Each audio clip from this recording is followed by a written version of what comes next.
sekali-sekali kan? Pak Indra bilang ini. Oh dapat 10 benar dapat 10 dapat. Mas Joko kan nanti disorot juga. Pas 10. Apa itu Esmei? Assalamualaikum warahmatullahi wabarakatuh. Waalaikumsalam. Terima kasih waktu yang sudah Bapak Ibu luangkan untuk saya menyampaikan sedikit pemahaman saya tentang modul saat kami CGP. Tidak bermaksud menggurui, mungkin mana baiknya nanti bisa diterapkan, kita terapkan, yang tidak baik kita tinggalkan. Baiklah. Yang pertama kali saya akan menyampaikan, yang akan saya sampaikan adalah tentang budaya positif di lingkungan sekolah kita. Sebelum kita masuk ke materi, saya mau bagikan ini nih, sticky note, ada sticky note. Nanti minta kita bagi dua kelompok, di mana nanti Bapak Ibu cuma menuliskan, anggap aja ini ya, ini kelompok 1, ini kelompok 2. Nah, kelompok 1 cuma saya memberikan kata awalan mengapa, terserah isinya apa. Yang kedua karena. Jadi nanti Bapak Ibu silahkan tuliskan di sini. Nanti kita dengar nih yang diharapkan dari Bu Emi. Boleh minta tolong dibagikan. Pak Joko tolong. Ya, kita main mengapa karena. Isinya bebas sih, mau berhubungan dengan materi kita silahkan, ungkapan perasaan kita silahkan. Jangan jadikan beban.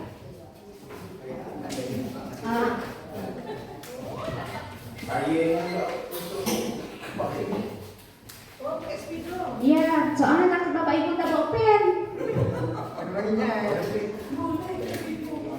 Boleh, biar tak tegang Bapak Ibu. Mengapa pemerintah? Karena senang. Mengapa sendiri? Itu aja mas, tinggal. Harus bersatu, bineka tunggal ika.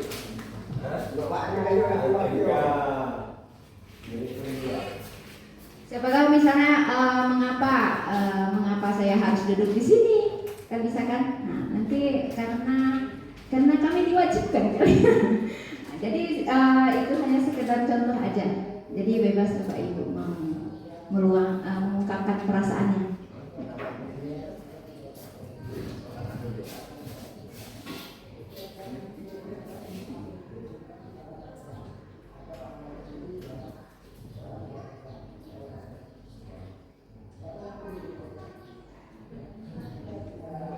Sudah semuanya?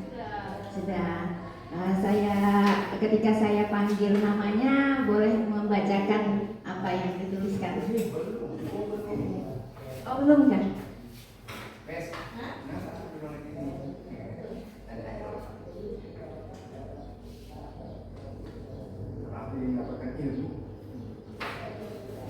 Sudah? Kita mulai dari Pak Budi.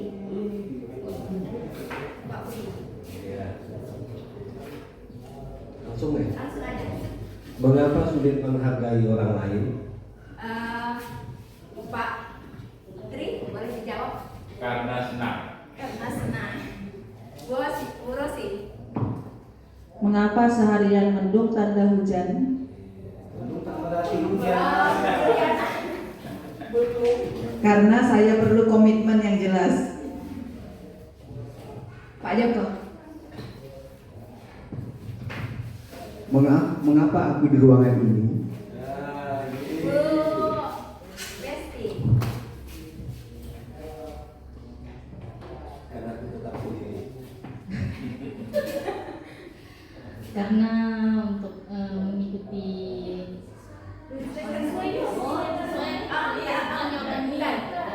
mengapa harus budaya positif? Karena ya. Karena Jawabannya. Jawabannya karena harus budaya positif. Pak Indra. Jarang-jarang dengar suara Pak Indra. Mengapa kita harus berkorban? Pak Hari menuju. Karena menjadi keharusan. Iya, ada kotak semuanya. Biar saya cak ya Pak. Oh, biar saya. Silakan ini Pak Joko.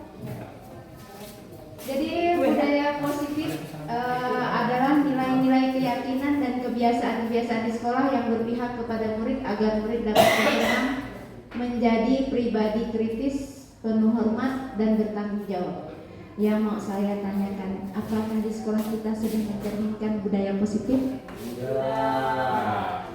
Kenapa tidak, Pak Budi? Sudah. Saya ya kayaknya dari mana? Sudah. Kenapa sudah? Contohnya? Kami melihat bahwa banyak di antara siswa ataupun guru saling menghargai, sopan santunnya ada, mulai tumbuh, kemudian senyum, sapa itu juga sudah mulai terbiasa di kalangan diri. Walaupun kita tahu bahwa masih banyak juga di antara mereka yang masih menyepelekan hal-hal tersebut. Terima kasih buat Pak Budi. Ya jadi kalau di sekolah kita, kalau saya lihat, kalau saya pribadi ya alhamdulillah ya banyak kemajuan dari sekolah kita. Gurunya juga kompak, saling menghargai, support dari teman-teman juga lumayan. Budaya positif itu kan dimana kita bisa memberikan, kayak kita guru memberikan contoh yang baik, ya lumayan sudah banyak diterapkan lah. Sampai datang ketika kita di gerbang, siswa salaman, yang pada dasarnya kita tidak mewajibkan, tapi memang kesadaran mereka mungkin yang tumbuh dengan sendirinya. Terus kayak sholat zuhur berjamaah, ya Pak Arif sama Pak Budi memang sukses lah dalam menjalankan hal tersebut. Semoga kedepannya lebih baik lagi. Di sekolah kita paling mengoptimalkan, betul nggak Bu Juliana ya? Karena sudah terwujud pelan-pelan. Next.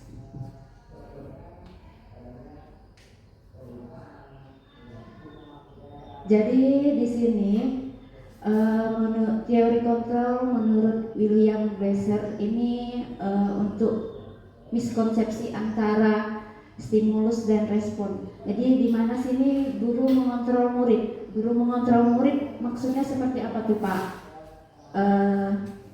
Hari? Guru mengontrol murid mungkin bisa diperjelas seperti apa kalau? Iya.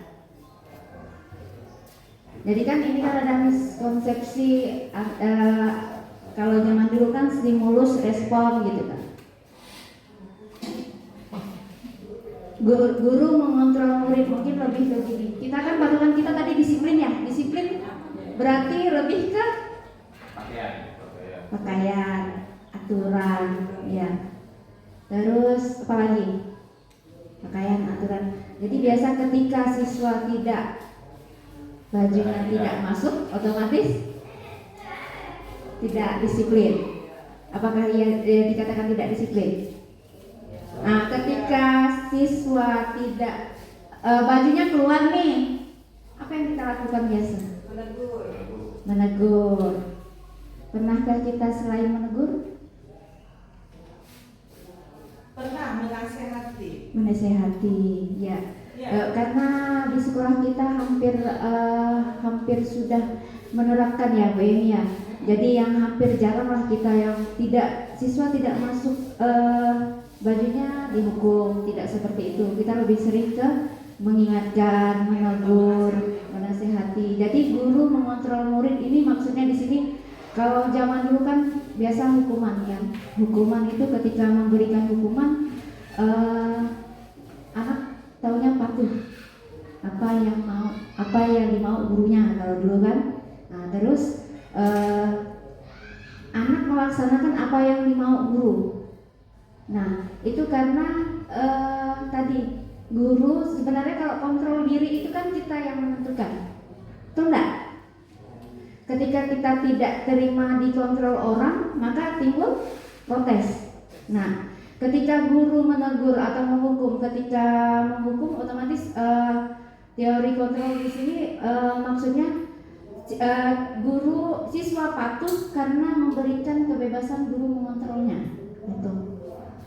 Yang selanjutnya adalah semua penguat positif, efektif dan bermanfaat.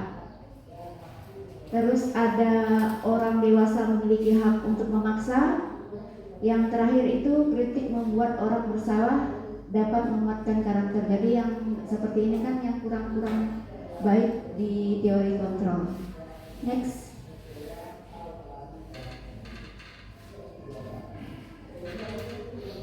Nah, ini tadi bagaimana seorang bisa berubah dari paradigma stimulus kontrol ke pendekatan teori kontrol. Bila kita ingin membuat kemajuan perlahan, sedikit-sedikit ubahlah sikap atau perilaku Anda. Namun bila kita ingin memperbaiki cara utama kita, maka kita perlu mengubah kerangka acuh kita. Ubahlah bagaimana Anda melihat dunia, bagaimana Anda berpikir tentang manusia. Ubahlah paradigma Anda, skema pemahaman dan penjelasan aspek tertentu tentang realitas. Jadi apalagi ini di zaman era globalisasi ya, di mana HP sudah merajalela, informasi apapun kita bisa tangkap, begitu juga siswa. Jadi di mana kita membijaki kalau ingin, kalau zaman dulu pendidikan itu kan yang lebih yang kaku, kita kurang aktif. Tapi di mana sini kita berharap seorang guru bisa melakukan perubahan dari dirinya sendiri. Jadi tidak usah ngajak rame-rame dulu, yang penting kita berubah dulu. Ya Pak Hari ya. Next. Nah ini perbandingan stimulus dan kontrol. Jadi kalau mungkin Pak Joko bisa bacakan. Baik, untuk stimulus respon yang pertama itu adalah realitas atau kebutuhan kita sama. Sedangkan pada teori kontrol itu ada kebutuhan kita yang tidak sama atau berbeda. Lanjut next. Semua orang melihat hal yang sama. Setiap orang memiliki gambaran yang berbeda untuk teori kontrol. Kita mencoba mengubah agar orang berpandangan sama dengan kita.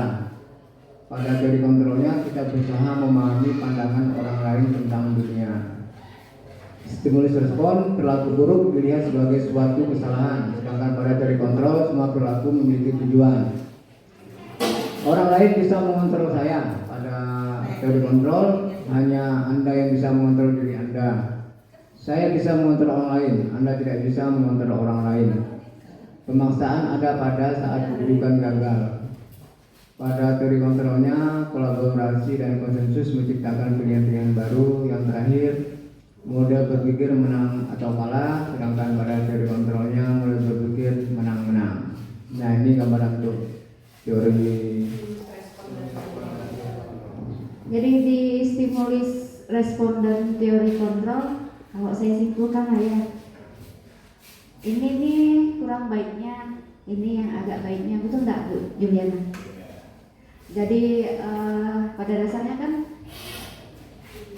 kita sama-sama perempuan kalau dilihat dari segi gendernya, sama-sama perempuan, sama-sama laki. Tapi kita mempunyai karakter yang berbeda dan setiap orang tidak bisa memaksakan pemikiran saya harus sama dengan pemikiran Bu Rosi. Begitu juga sebaliknya. Terus semua orang melihat hal yang sama. Ketika saya menyampaikan ini mungkin kalau orang lihat mungkin untuk menambah wawasan, tapi kalau misalnya orang awam mikir beda lagi gitu. Jadi kita tidak bisa memaksakan setiap apapun yang kita pikirkan menjadi sama seperti yang kita inginkan. Lanjut Pak Joko.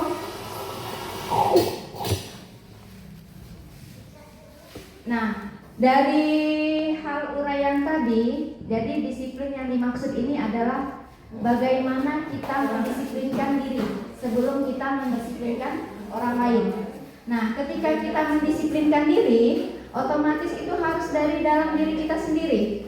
usahakan tidak dari orang lain. Tapi ketika dari kita tidak bisa, boleh orang lain membantu gitu ya. Bu jangan betul nggak?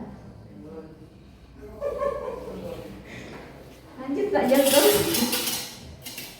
Nah ini ada beberapa nilai kebajikan yang saya pelajari di modul itu, kalau tidak salah ada 6 kalau tidak salah. Tapi yang saya tampilkan cuma 2 aja.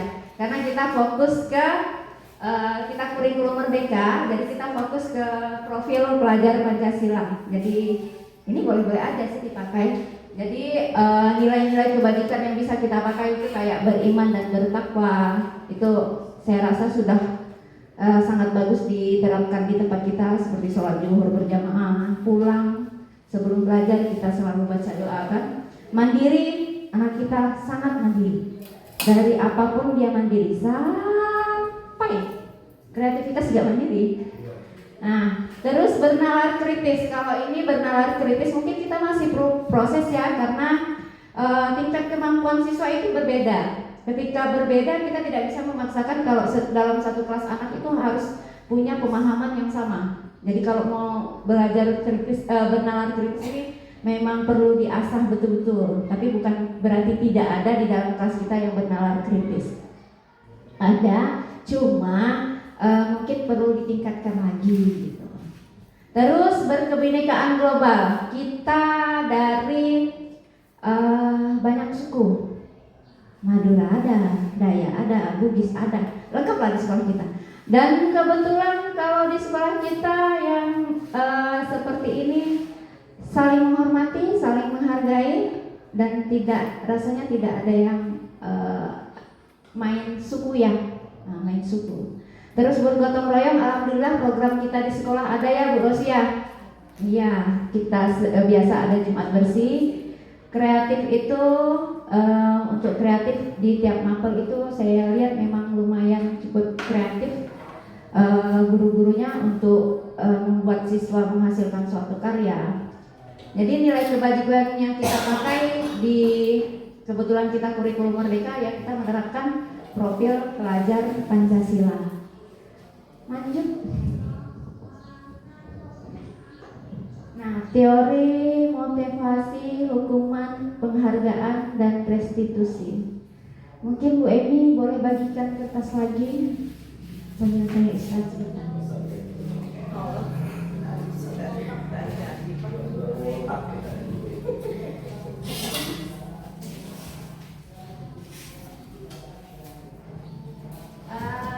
Mungkin Bapak Ibu mau memberikan sedikit gambaran dari tulisan ini, apa yang terpikirkan oleh Bapak dan Ibu? Teori motivasi, hukuman, penghargaan, dan restitusi.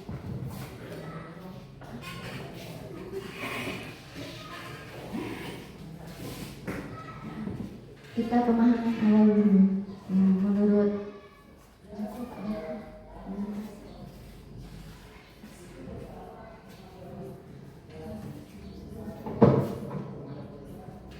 salah satu aja boleh kok.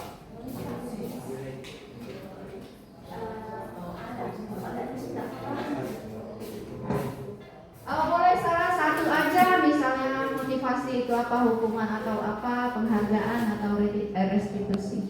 Pemahaman kita awal apa sih itu? Sama seperti saya.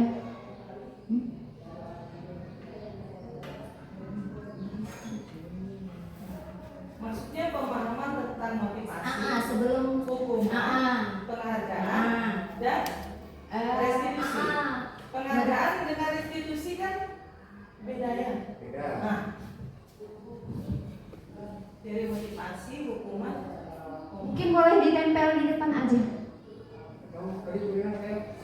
langsung jalan kali. Boleh? Boleh. Baik, terima kasih Bu Rina. Jadi dalam pemahaman saya pribadi, kalau bicara tentang motivasi khususnya di sekolah kita, ya tentu lebih kepada dorongan. Dorongan itu adalah apa? Hal-hal yang positif. Ya misalnya mereka belajar lebih giat, menaati aturan sekolah dan seterusnya. Nah hukuman walaupun kita pahami dalam disiplin positif itu tidak ada, tapi bagaimanapun juga sanksi atau hukuman itu juga perlu juga kita terapkan dalam batasan-batasan yang pantas dan wajar. mungkin kalimat akhirnya bermartabat, sehingga siswa kita juga memahami kekeliruan, sehingga dia menyadari inilah yang harus kita perbaiki. Dan penghargaan tentu atas suatu usaha yang positif yang mereka lakukan, itu juga mungkin bagian dari motivasi kita untuk mendorong siswa lebih berprestasi, khususnya kalau di sekolah. Nah, untuk restitusi, kalau kita paham di sekolah saya juga belum ketemu. Cuma dalam konteks bahasanya restitusi itu ganti rugi. Nah, kalau di sekolah kita belum lihat apakah misalnya, tapi dalam pengalaman saya apakah misalnya helm hilang siswa sekolah ganti gitu. Nah, mungkin dalam konteks pemahaman saya restitusi itu ganti rugi itu. Nah, kalau misalnya di sekolah ada apa? Nah, mungkin sekolah yang handle-nya atau ambil alih. Mungkin itu dalam pemahaman saya, Bu Rina. Terima kasih. Mungkin ada yang perwakilan dari cewek yang mau ibu-ibu menambahkan. Bu Juliana.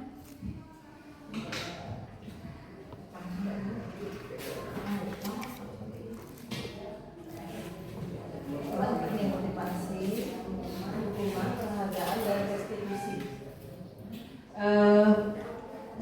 Saya menambahkan mungkin apa yang tadi sudah disampaikan oleh Pak Joko. Sebenarnya untuk motivasi benar yang dikatakan, saya sependapat apa yang disampaikan Pak Joko bahwa motivasi itu merupakan dorongan yang muncul dari dalam diri. Ya. Kemudian menyangkut hukuman itu adalah berupa konsekuensi yang diberikan kepada seseorang yang telah melanggar norma ataupun aturan lah kalau di sekolah kita ya. Kemudian penghargaan ini kan sifatnya bisa memberikan penghargaan atas hal yang dibuat itu bentuknya tidak hanya berupa sesuatu barang tapi mungkin bisa diberikan sesuatu pujian gitu. Nah, kemudian kalau untuk restitusi tadi yang sudah disampaikan, kalau tadi menurut Pak Joko itu ganti rugi ya. Kalau restitusi itu adalah berupa memberikan pemahaman istilahnya kepada mereka, tapi gimana ya? Dengan diawali dengan suatu ajakan gitu. Kita untuk membuka pikiran anak itu, misalnya ada siswa yang melakukan misalnya pelanggaran gitu, tapi cara kita itu tidak langsung memberikan hukuman. Mengajak dia misalnya berbicara, mengingatkan ada tingkatan-tingkatan mungkin yang harus kita lakukan dulu sebelum mereka mengenali bahwa apa yang mereka lakukan itu adalah salah. Nah, mungkin itu pendapat yang bisa saya sampaikan. Mungkin dari Pak Budi mau menambahkan? Saya kira prinsipnya sama, bahwa motivasi itu adalah sesuatu yang harus tumbuh dari dalam diri kita, maupun sebetulnya ada juga motivasi itu yang datangnya dari luar. Misalnya kita sebagai guru memotivasi siswa, nah, ini juga jadi dia bersifatnya itu ekstern dan intern. Nah, kemudian hukuman, walaupun pada saat ini kata hukuman sepertinya dianggap sesuatu yang sesuatu yang tidak perlu, tapi sebetulnya sangat perlu. Namun humanis, hukuman yang humanis, hukuman yang edukatif, ya kan, sifatnya. Kemudian penghargaan ini adalah sesuatu yang juga perlu. Saya setuju sekali dengan apa yang disampaikan oleh Ibu Yuli tadi, bahwa penghargaan ini tidak hanya dalam bentuk barang, tetapi juga dalam bentuk pujian, dalam bentuk sikap kita kepada siswa, kemudian tepukan di pundak mereka juga. Ini merupakan sesuatu yang sangat berharga barangkali, dan melebihi nilai barang. Restitusi kalau saya melihatnya ini sebagai satu, kalau saya memahaminya sebagai potongan. Jadi bagaimana siswa ini ada semangat gotong royong, ada semangat kebersamaan terhadap suatu terhadap sesuatu terhadap sesuatu, misalnya tadi disampaikan ada sesuatu yang hilang atau suatu apa? Nah, ini ada semangat kebersamaan, paling tidak ini memikirkan, paling tidak memikirkan atau mencari solusi bagaimana, gitu. Bukan hanya dalam mengganti rugi. Ya, saya kira demikian.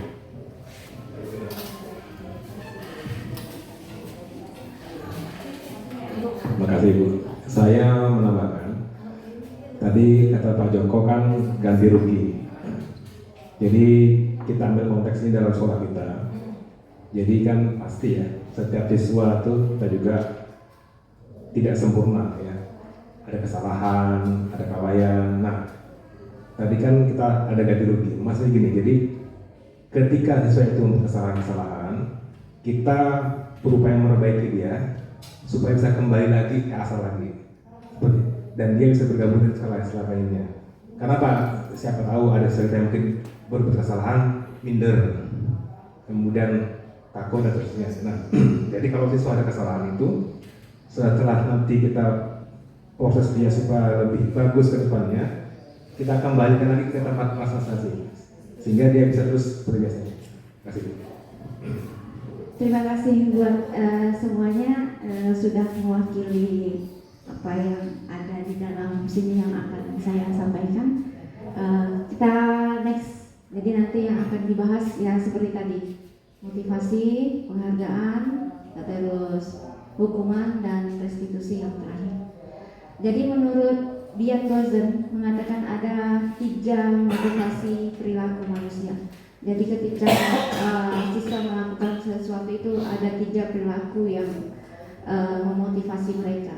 Yang pertama itu untuk menghindari ketidaknyamanan atau hukuman. Itu biasanya orang memotivasi perilakunya untuk menghindari hukuman atau ketidaknyamanan, akan bertanya dia, apa sih yang akan terjadi kalau saya melakukan ini gitu. Jadi untuk menghindari ketidaknyamanan itu yang pertama. Yang kedua, untuk mendapatkan imbalan atau penghargaan dari orang lain. Jadi ada juga kita yang ketika melakukan sesuatu itu karena ada imbalannya, ada penghargaannya. Contoh misalnya kalau kita menjawab pertanyaan dari guru kan paling tidak ya dapat rewardnya seperti tepuk tangan, itu kan sudah suatu penghargaan, tidak mesti dari uang.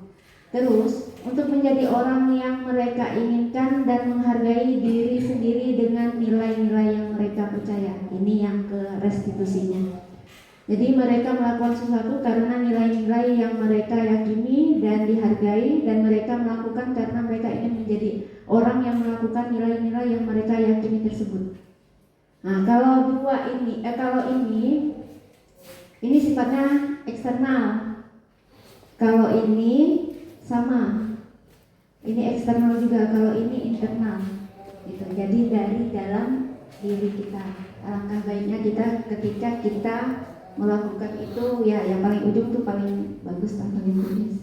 Bukan berarti yang ini tidak bagus gitu. Tapi paling bagus yang ujung ketika kita bisa menerapkan nilai-nilai yang kita yakini.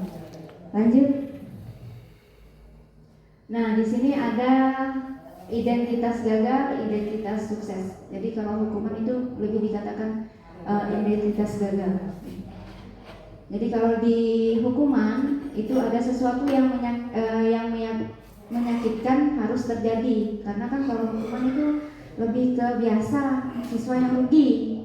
Kalau menurut saya, nggak tahu ya kalau menurut Bapak Ibu. Terus yang lebih agak bagus itu konsekuensi, sesuatu harus terjadi, tapi ada konsekuensinya ketika contoh ketika kita tidak selesai mengerjakan tugas, otomatis kan konsekuensinya kita dapat sendiri kan, nilai kita tidak ada.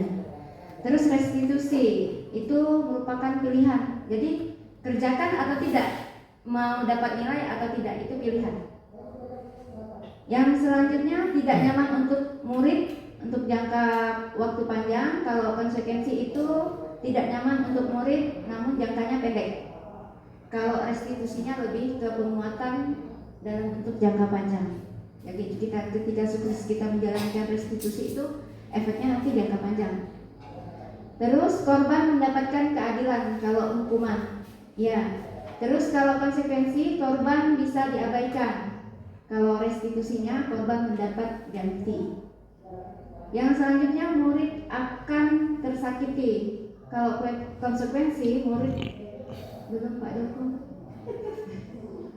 Murid dibuat tidak nyaman karena pilihan tadi kan kalau konsekuensi. Terus yang restitusinya murid akan mendapat penguatan. Lanjut Pak Joko. Kita lanjut itu kalau di hukuman itu perilaku pasif, agresifnya meningkat. Kalau di konsekuensinya penguatan hanya bertahan dalam jangka waktu pendek. Di restitusinya masalah terpecahkan. Karena kalau di BK itu lebih ke menerapkan restitusi karena kita membantu siswa menyelesaikan masalah, tidak mencarikan solusi, tapi di mana mereka mencari solusi sendiri. Jadi kalau kita yang nyajikan, nanti setiap ada masalah nunggu kita nih yang menyelesaikannya. Ke ibu dulu ada solusi dari ibu. Tapi ketika mereka mencari solusi sendiri, itu jangkanya panjang. Jadi apapun masalah tidak yang lembek kayak contoh kena bully, pindah kelas Bu, kan lari dari masalah. Tapi di mana kita menanamkan mereka biar mereka kuat, itu bisa melalui restitusi. Mungkin next aja ya, karena panjang. Lanjut Pak Joko. Nah, kita kalau masuk ke keyakinan kelas. Jadi di materi yang saya sampaikan ini memang ada beberapa judul yang kita kuatkan, yaitu yang selanjutnya itu keyakinan kelas. Nah, kalau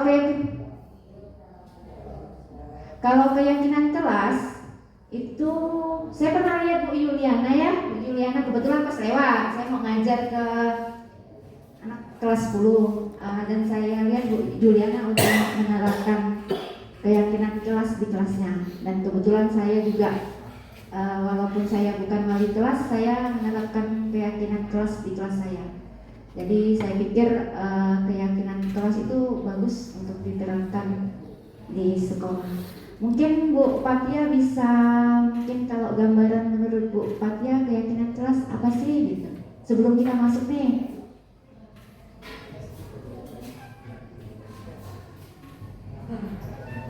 Menurut saya kalau keyakinan kelas ini sesuatu yang akan disepakati di dalam kelas. Bu Rosi? Kalau menurut saya kaitan dengan keyakinan kelas, mungkin keadaan motivasi kan, keadaan kelas dengan motivasi belajar, siswa mampu. Kita sebelum di next ya Pak Joko, kita buat keyakinan kelas sama-sama, ijak-ijaknya untuk kelas kita ya. Jadi keyakinan kelas ini dimana kita memberikan kebebasan kepada siswa untuk menyampaikan apa yang dimau mereka, tapi dalam arti bukan yang semaunya, nanti makan Bu, tidur Bu, lalu nggak belajar. Jadi ada kita juga di situ membedakan mana kita sebagai guru itu bisa menjelaskan mana sih yang baik, mana yang tidak baik gitu ketika membuat keyakinan kelas. Pak Joko next sebentar. Nah, pembentukan keyakinan kelas itu yang pertama berupa pernyataan-pernyataan universal. Nilai-nilai tadi yang saya tampilkan tadi, boleh kita pakai profil pelajar Pancasila atau kita mau pakai nilai-nilai lain juga boleh, yang kita yakini. Yang kedua, pernyataan senantiasa dibuat dalam bentuk yang positif. Yang ketiga, tidak terlalu banyak dan dapat diterapkan di lingkungan tersebut. Karena kalau kita buat keyakinan kelas itu terlalu banyak, nanti kitanya juga lupa, siswa lupa, gurunya lupa, jadi tidak ada fungsinya tadi keyakinan kelasnya.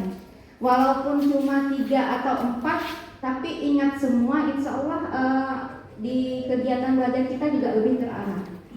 Terus ikut berkontribusi dalam pembuatan lewat kegiatan curahan pendapat. Jadi ketika pembuatan keyakinan kelas ini, kita lebih ke curahan pendapat dulu, siswa menyampaikan apa sih yang dimaunya gitu. Nah, tapi dengan tidak keluar jalur ya, nanti yang kalau udah keluar jalur tinggal gurunya lagi tuh ngarahkan balik lagi ke asalnya gitu. Terus jangan sampai usahakan tuh karena ikut keyakinan kelas nanti yang mengapakannya bersama, usahakan semua ikut andil gitu. Jangan hanya 1-2 orang karena yang menerapkannya kan satu kelas. Terus meninjau kembali keyakinan kelas dari waktu ke waktu. Jadi keyakinan kita kelas yang kita buat itu tidak paten 1 tahun sampai tamat. Boleh misalnya sebulan 1 kali, boleh. Kalau misalnya kita lihat sudah tidak efektif, mungkin boleh kita tinjau, kita buat ulang. Gitu. Jadi tidak yang seumur hidup. Yang selanjutnya bersifat lebih abstrak daripada peraturan yang lebih rinci dan konkret. Jadi jangan terlalu panjang pendek tapi bermakna gitu. Jadi sementara kita buat keyakinan kelas dulu ya. Kalimat apalah yang kira-kira. Jadi nanti ketika kita menerapkan di kelas sebenarnya apa nih kalau kita udah coba belajar di sini gitu. Aturan apa dalam kegiatan kita gini, aturan apalah yang pengen diterapkan. Jadi ketika kegiatan itu, ketika proses pembelajaran itu lebih efektif. Mungkin dari Pak Joko.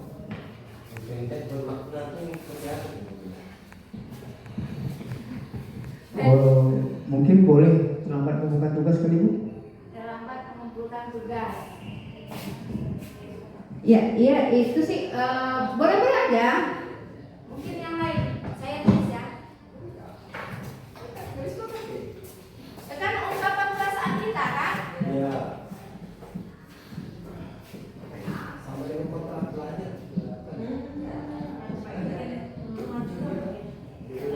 Terus ada yang lain?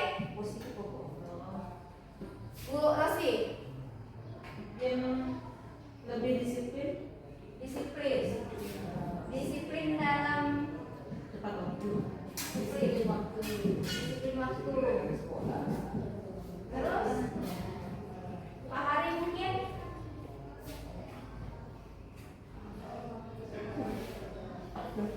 ya Pak Hari pengennya kelas yang seperti apa sih gitu.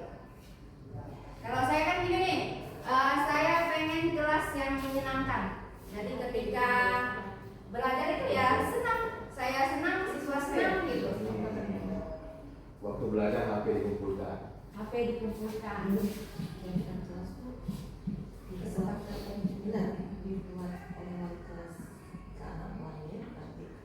Ada lagi?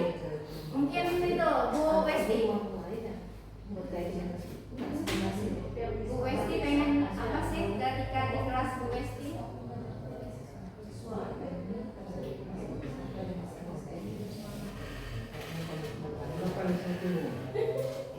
Apa ya? Bu Rosi bilang tadi siswa lebih semangat ya. Siswa lebih semangat. Belajar dan berdoa. Orang yang samura.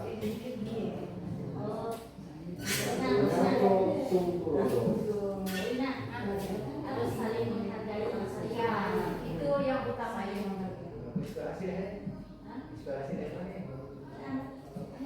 Jadi Pak Edi lah. Jadi saya rasa segini cukup lah ya. Dan dari 1, 2, 3, 4, 5, 6 saya mau tanya, ada nggak kalimat negatif?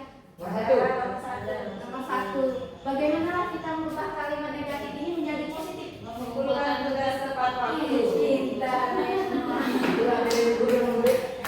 Iya. Itu gambaran Jadi kayaknya kita Juara kelas Pak. iya kalau wali kelas karena sudah sering menerapkan ya. Jadi 6 poin cukup, 3 poin sebenarnya juga cukup. Terserah balik lagi ke Bapak Ibu mau berapa poin. Yang penting tadi disepakati sama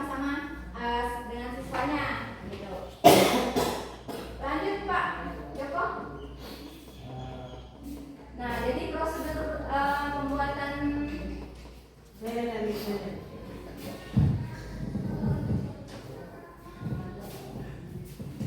Jadi prosedur pembuatan keyakinan kelas yang pertama bisa mempersilahkan warga sekolah atau murid-murid di sekolah atau kelas bercurah pendapat tentang peraturan.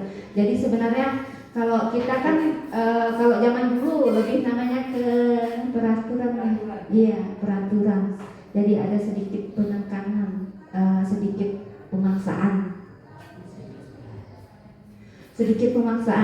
Tapi ketika kalimatnya dibuat keyakinan sekolah atau kelas, mungkin lebih enak dijalankan, tidak ada beban nantinya. Lanjut, mencatat semua masukan. Belum lanjut. Mundur. Masih yang pertama tadi Pak Joko. Mencatat semua masukan para murid di papan tulis atau di kertas. Jadi kalau saya waktu itu pakai kertas, pakai kelompok, mereka mengungkapin apa yang mereka mau di kelompok, terus tempel di depan. Nanti dibahas tuh sama-sama mana yang kita pilih lah, yang mana yang pasti kalau di dalam kita buat keyakinan kelas tuh siswa biasa suka cantumkan boleh tidur, boleh makan. Terus susunlah keyakinan kelas sesuai prosedurnya. Gantilah kalimat negatif menjadi positif seperti yang tadi kita terangkan. Lanjut Pak Joko. Tinjau kembali dalam curahan pendapat yang sudah dicatat. Selanjutnya tidak. Tinjau ulang keyakinan kelas bersama-sama. Ketika terlalu banyak bisa kita tinjau. Terus ketika sudah tidak memberikan efek atau sudah banyak yang melanggar, mungkin boleh ditinjau ulang gitu. Setelah keyakinan kelas dibuat, lebih baik lagi ditempel, karena kalau daya ingat itu payah. Kalau ke wali kelas itu nyaman, dia tinggal tempel. Tapi kalau saya mapel, saya punya sendiri di buku saya. Alhamdulillah itu kalau saya agak banyak, mungkin karena waktu itu belum terlalu belajar ya, jadi agak banyak. Nah, ini beberapa contoh keyakinan kelas. Seperti setiap anggota kelas perlu belajar, kelas perlu tenang, terus kelas perlu merasa aman. Itu beberapa contoh. Lanjut Pak Joko. Nah, 5 kebutuhan dasar manusia. Apa sih kebutuhan dasar kita? Pak Budi. 5 kebutuhan dasar kita. Apa aja sih kebutuhan dasar kita? Makan.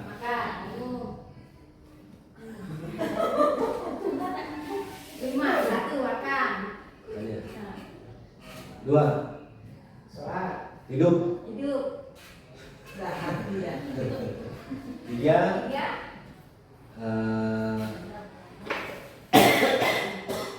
ibadah. 4 istirahat. 5 beristri. Itu kebutuhan biologis.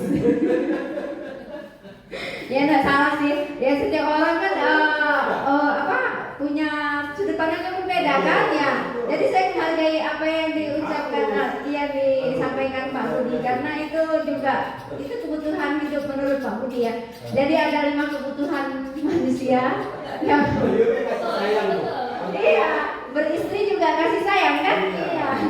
Sebenarnya sudah mewakili. Yang pertama itu bertahan hidup tadi, kita perlu makan. Ya kalau tidak makan nanti mati. Yang kedua kasih sayang ya, beristri itu termasuk salah satu contohnya kasih sayang. Yang ketiga kebebasan, yang keempat kesenangan, dan yang kelima itu penguasaan. Lanjut. Nah, bertahan hidup. Kalau bertahan hidup ini lebih ke kesehatan, rumah, makan. Karena kalau nggak ada tempat tinggal juga susah ya. Nanti iya. Iya. Iya, biologis juga penting. Lanjut, kasih sayang. Kasih sayang dan rasa diterima. Jadi kalau siswa ini kasih sayang dan rasa diterima, siswa ini kebetulan alhamdulillah alhamdulillah siswa kita ini sedikit banyak kurang kasih sayang ya. Jadi mereka mendapatkan kasih sayang tuh alhamdulillah dari guru-gurunya ini sangat penyayang semuanya. Perhatian, begitu siswa tidak datang ditelepon, ditanya, kadang diantar. Ya itu ibu memang yang kita perjuangan kita di SMA 4 itu sangat kompak. Diantarkan. Lanjut. Kita masuk ke 5 posisi kontrol. Jadi di 5 posisi kontrol ini ada penghukum, ada pembuat rasa bersalah, ada teman, ada pemantau, ada manajer. Ini kan banyak nih uraiannya. Yang mau saya tanyakan sambil Bapak Ibu baca sendiri, kira-kira Bapak Ibu ada di posisi mana?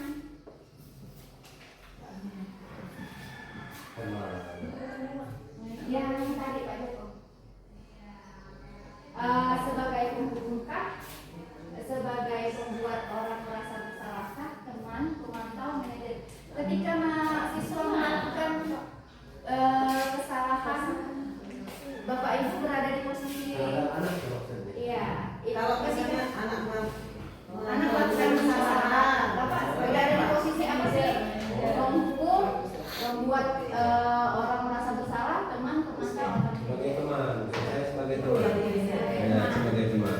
Kalau Bu Viviana.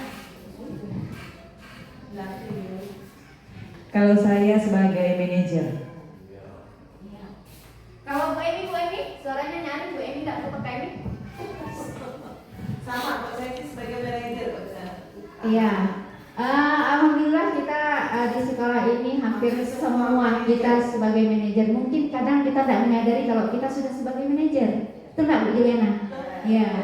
Karena hampir jarang kita yang namanya menghukum itu di SMA 4. Karena kita sudah belajar menjadi manajer dan rasanya sudah sangat baiklah diterapkan di sekolah kita. Lanjut. Kita masuk ke ini dia, segitiga restitusi. Jadi segitiga restitusi, langsung saja Pak Joko. Jadi di segitiga restitusi ini ada 3 tahapan. Yang pertama itu menstabilkan identitas, yang kedua validasi tindakan yang salah, yang ketiga menyatakan keyakinan. Jadi segitiga restitusi itu menciptakan kondisi bagi murid untuk memperbaiki kesalahannya hingga karakter mereka lebih kuat ketika kembali pada kelompoknya. Seperti yang Kepsek kita bilang tadi, ketika mereka melakukan kesalahan, kita beri penguatan di mana mereka mencari solusi sendiri, dan nanti ketika kita kembalikan ke kelompoknya, dia sudah bisa menyesuaikan kembali. Nah, jadi yang pertama itu menstabilkan identitas. Jadi ganti rugi dalam arti di sini mungkin Pak Joko maksudnya. Konteksnya berbeda kan. Restitusi itu mungkin dalam bentuk masalah itu Mas, masalah hukum. Oh dipotong tadi kalimatnya. Iya Pak Bigi. Kalau masalah hukum kan, kalau ilmu hukum mungkin ada restitusi dan rugi kan. Jadi tindakan yang balik Pak Joko yang pertama menstabilkan identitas. Menstabilkan identitas itu mengubah identitas anak yang gagal menjadi anak yang sukses. Kalimat yang bisa kita pakai itu bisa berbuat salah itu tidak apa-apa. Ibu juga pernah melakukan kesalahan, gitu. Lebih ke seperti itu ya Bu Juliana. Ya.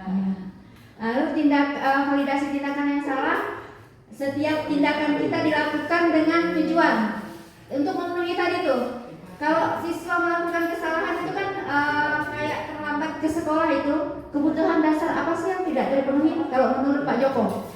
Kasih sayang. Kasih sayang, ya. Ketika mereka melakukan ini di sekolah itu nanti pasti gurunya ya yang memang mereka mendapatkan dari situ, dari guru. Karena siswa kita itu lumayan kurang perhatian dari orang tua. Jadi kalimat yang bisa kita gunakan balik lagi Pak Joko. Padahal kamu bisa melakukan yang lebih buruk dari itu. kamu pasti punya alasan mengapa melakukan itu. Jadi seperti tadi ketika siswa melakukan kesalahan pasti ada sebab di balik itu. Yang selanjutnya menanyakan keyakinan.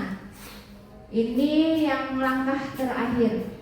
Pertanyaan yang bisa kita ajukan, apa yang kita percaya sebagai keyakinan kelas atau keyakinan yang ditanamkan di keluarganya.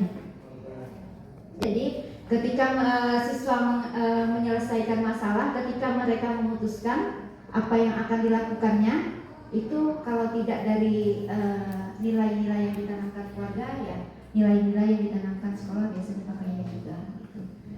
Mungkin dari saya cuma sekian. Ada mungkin masukan dari Bapak Ibu atau ada yang ingin berbagi, kita sharing 5 menit. 5 menit. Pak Joko.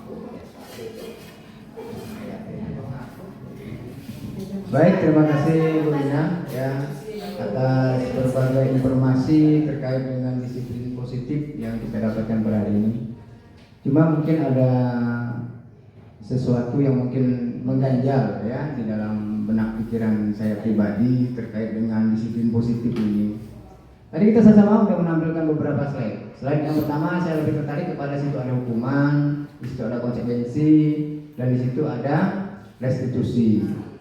Nah, kita hanya ingin memahami apakah kita melepas atau kita menggunakan salah satu dari ketiga aspek tersebut, atau apakah kita menggabungkan ketiga aspek tersebut.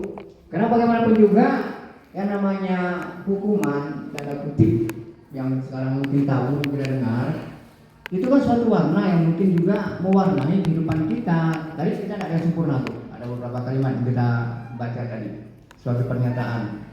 Bapak juga tidak sempurna. Artinya kan di situ kan muncul makna kesalahan. Nah, untuk menyadarkan itu kan tentu ada refleksi dari kita untuk ya paling tidak mendorong anak itu berperilaku sesuai dengan apa yang kita harapkan. Nah, bentuknya itu kan apakah nanti bisa juga dalam bentuk sanksi atau hukuman, ataukah nanti bisa dalam bentuk restitusi. Nah, ini kan akhirnya kita pahami sebagai satu kolaborasi. Jadi dia tidak bisa berdiri sendiri. Apalagi tadi saya tertarik, ada korban tidak mendapatkan perhatian tanda kutip pada satu sisi selesai masalah. Tentu ini kan menurut saya akan memunculkan dilema di belakang. Bagaimana kalau kita sebagai korban diabaikan hanya gara-gara ingin cari solusi dilepaskan kepada anak. Nah, ini kan tentunya dilema.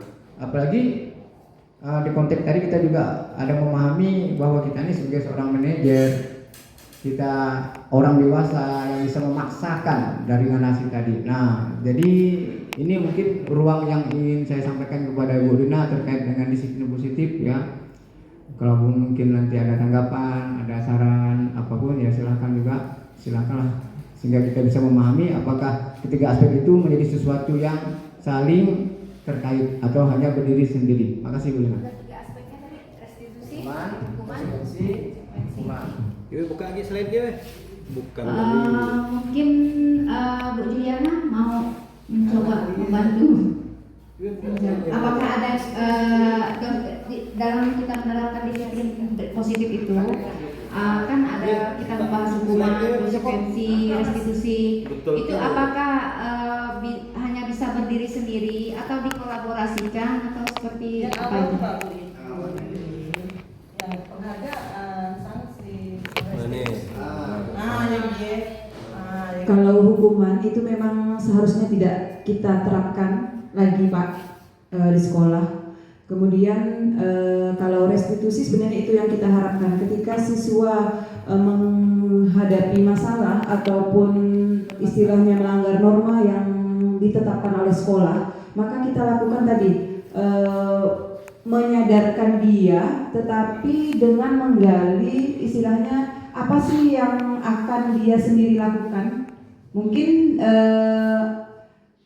dari yang langkah-langkah yang harus dilakukan tadi kan seperti yang disampaikan oleh Bu Rina tadi, ada 3 yang harus kita lakukan ketika kita ingin melakukan restitusi terhadap siswa. Yang pertama adalah tadi menstabilkan identitas. Jadi kita memberikan tadi seperti pertanyaan bahwa tidak apa-apa kamu mungkin terlambat gitu.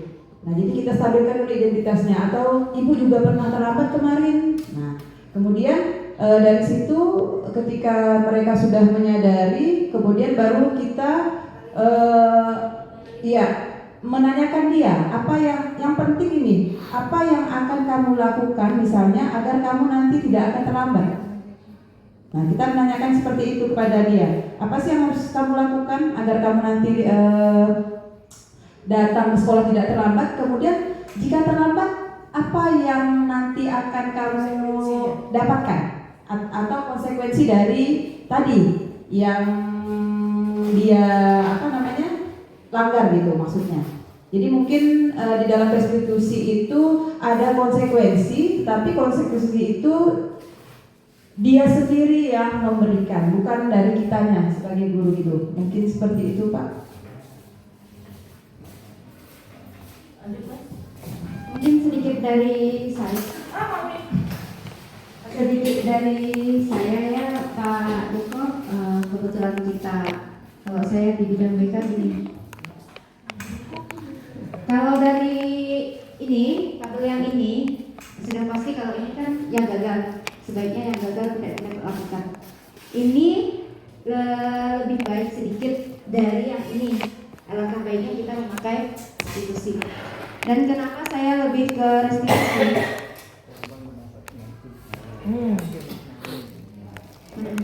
Korban. Kenapa saya ke restitusi? Kalau di BK itu memang kurang lebih kalau sebelum saya belajar saya tidak tahu kalau itu restitusi. Tapi setelah belajar baru saya tahu itu restitusi. Kalau di BK itu kan ya kita ketika menggali persoalan siswa itu kan banyak kata yang bisa kita gunakan. Ini lebih ke bermain kata, betul nggak Bu Juliana?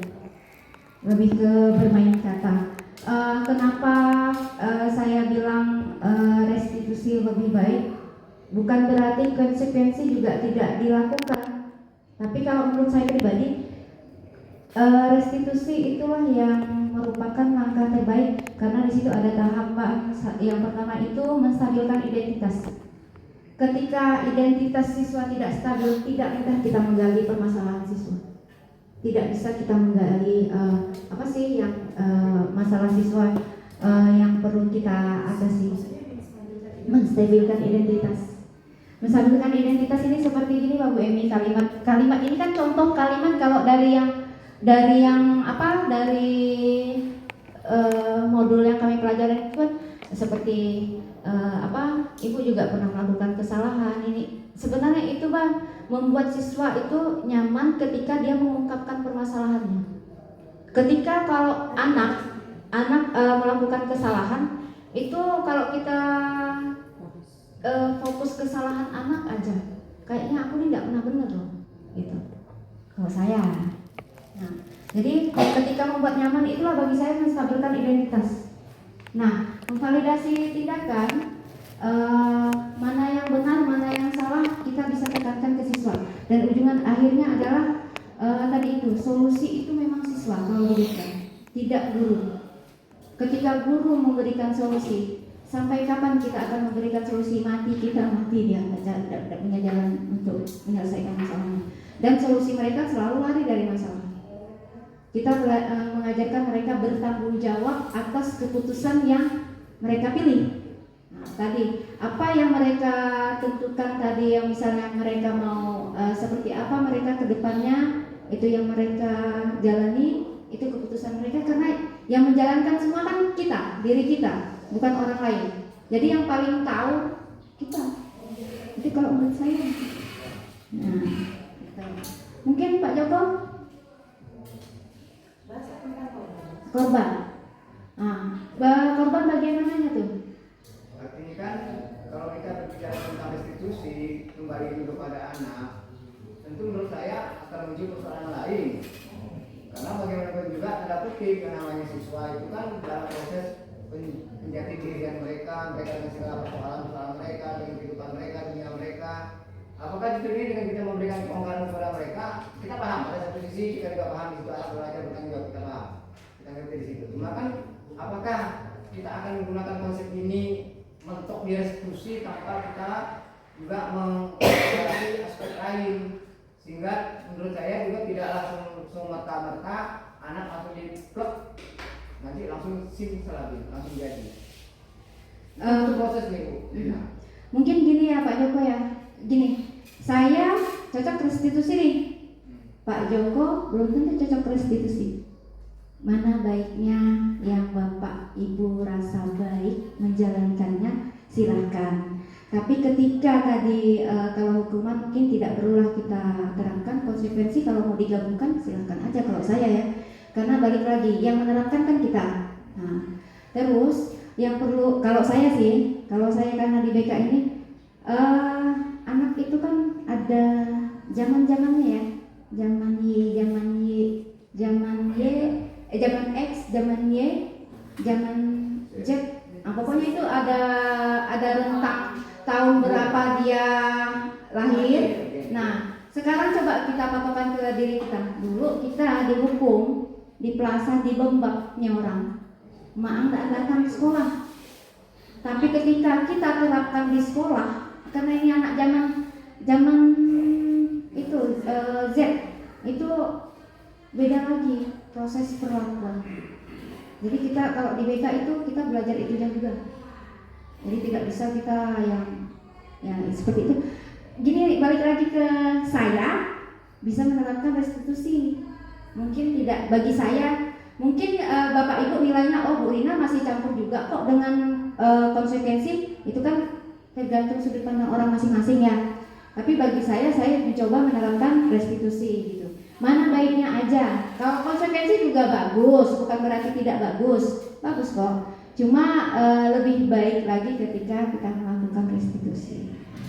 Pasti setiap guru punya pertimbangan sendiri, karena guru kan masuk di kelas itu kan ngajar semua karakter siswa itu kan tahu kan. Ketika dengan Pak Joko mungkin modelnya beda dengan saya ketika masuk gitu. Nah, tinggal balik lagi ke gurunya. Kalau saya sih begitu. Pak Joko? Bukan, maksudnya begini Bu Rina ya. Kita kan mengkaitkan teori yang sudah kita dapat dari awal kan, ada teori kontrol, ada teori yang namanya respon, ada kan. Terus kan tadi dibilang bahwa restitusi itu adalah menstabilkan jati diri mereka, betul, menstabilkan. Bagaimana kita bertanyakan, tapi kenyataan yang ada, kita kan sering menstabilkan mereka, tapi mereka tetap dengan prinsip mereka. Itu yang pertama. Yang kedua, kita ada konsekuensi. Nanti mereka udah tahu konsekuensinya seperti apa. Tapi yang namanya kurma itu tidak bisa kita memberikan anak tuh, ini loh konsekuensi kamu, kan nggak bisa kayak gitu. Kita tuh harus mengontrol mereka seperti teori yang disampaikan di awal sekali. Nah gitu Pak.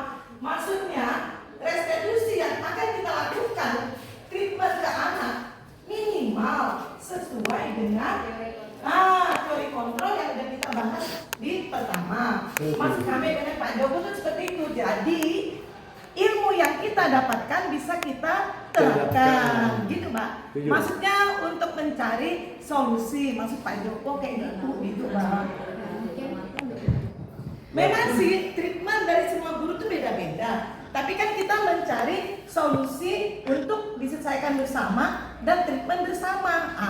Karena kurmer itu betul, mereka udah tahu konsekuensinya kayak gitu. Restitusi itu udah sering dilakukan dan sering terjadi kesalahan lagi kan. Terus Bu Rina bilang boleh konsekuensinya, mereka udah tahu konsekuensinya. Artinya kita main biarkan kan. Akhirnya bertolak belakang dengan teori yang awal, yaitu bagaimana kita mengontrol nih, maksud saya kayaknya dia mengayomi anak. Bagaimana kita mengantarkan anak dari sifat yang negatif menjadi sifat yang positif. Gitu hasilnya. Barakallahu fiikum Qur'an. Tadi yang teori kontrol kan? Gini, pada dasarnya gini nih, ketika kita berbeda pendapat itulah kita kan ada komunitas SMA 4 kan? Nah, di situ nanti kita bisa bahas tuh pengalaman kita. Oh, di kelas Bu Emi seperti ini, dan saya memberikan ini kan ke depannya alangkah baiknya bisa diterapkan. Itu yang pertama. Nah, ketika penerapan, kalau penerapannya sesuai dengan tahapan-tahapannya itu lebih baik lagi. Jadi ketika tidak sampai tahapannya meloncat-loncat atau gimana, nanti kita bahas. Misalnya pas kita di komunitas belajar, kita buat materi apa, nanti kita bisa angkat, nah kita bahas di situ. Tuh. Mungkin itu saja ya dari saya. Terima kasih waktunya. Semoga apa yang saya berikan bermanfaat. Kedepannya kita SMA lebih baik lagi di menerapkan budaya positif di sekolah. Akhir kata saya ucapkan terima kasih. Assalamualaikum warahmatullahi wabarakatuh.